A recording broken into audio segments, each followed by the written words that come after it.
अपने YouTube channel competition lab पर आपका स्वागत करता हूं।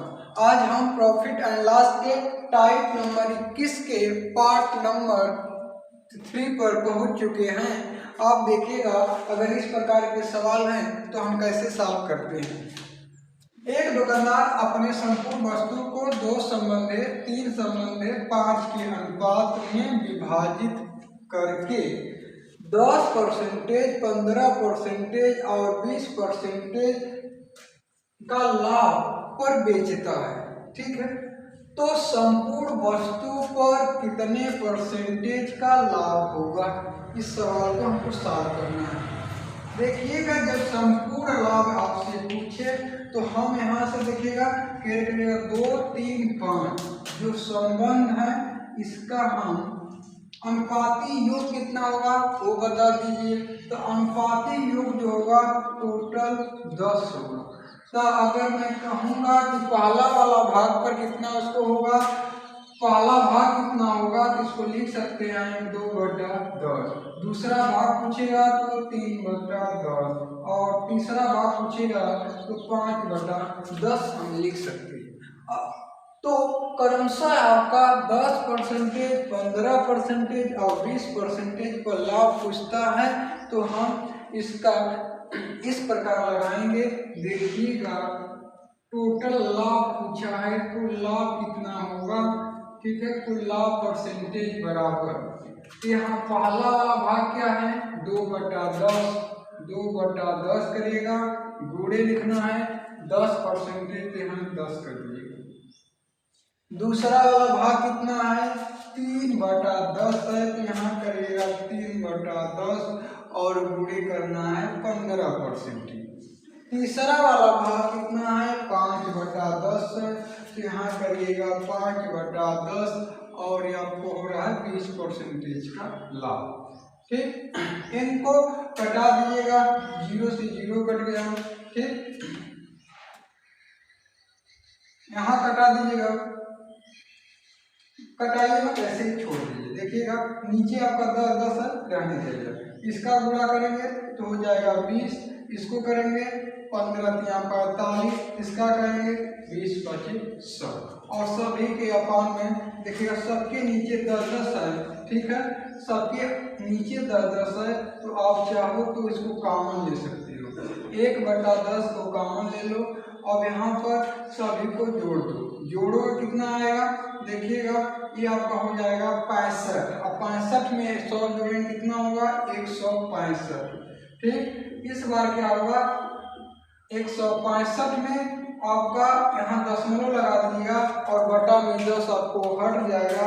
कितने परसेंटेज का लाभ हुआ तो हम कर सकते हैं कि पूरे वस्तु को बेचने में 16.5%।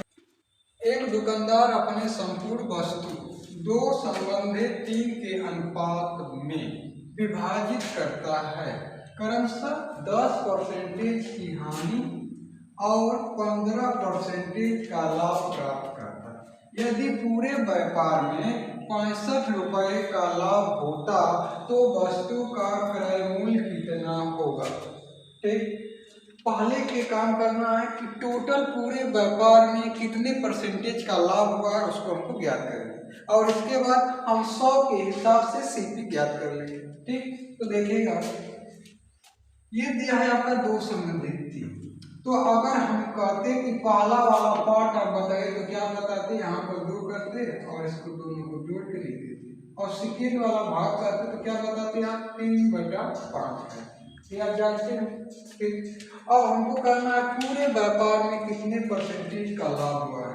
तो पूरे व्यापार में कितने परसेंटेज का लाभ हुआ है। अब करना क्या है, जो फ्रैक्शन के रूप में भिन्न के रूप में 2/5 लिखा है। पहला जो है 10% की हानि है, इसको माइनस में लिखिएगा 10।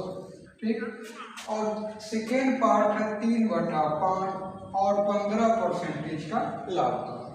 अब देखिएगा गुणा करेगा ये कितना हो जाएगा -20/5, ये कितना हो जाएगा 45/5।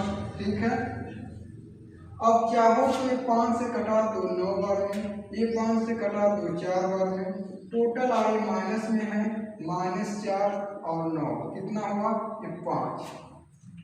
ये 5 जो हुआ है टोटल आपका लाभ परसेंटेज हुआ है कितना है, 5। अब ये आपसे पूछा है कि वस्तु का क्रय मूल्य कितना होगा। अगर ये बताइए कि 5% का लाभ पर उसको 65 रुपया का लाभ हो रहा है, तो हम क्यों ना 100% पर सीपी निकाल लें, क्योंकि सीपी तो 100 पर ही हम लगाते हैं, तो हम सीपी को क्या करेंगे, 100 पर ज्ञात करेंगे।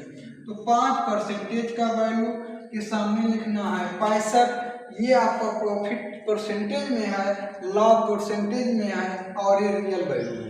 तो यहाँ पर जो वैल्यू लिखा जाता है वो परसेंटेज वाला के सामने रखेंगे, तो यहाँ रख दीजिएगा 100। अगर वो 100% होता तो वस्तु का वास्तव में क्रय मूल्य कितना होता, और क्रय मूल्य पूछा है तो सीपी करना है। ठीक, अब मैं आपसे बताता हूँ कि ये सीपी वाला के सामने जो तिर्यक में होता है उसको हम बटा में नीचे लिखते हैं और सीपी यहाँ पर कर दीजिए, और ये दोस्त जो आपका तिर्यक बचता है इनका क्रॉस में गुणा कर देते हैं। 5 से इसको कटा दीजिएगा, 13 बार में कट जाएगा, 13 पर डबल जीरो करिएगा, कितना आया 1300। विकल्प नंबर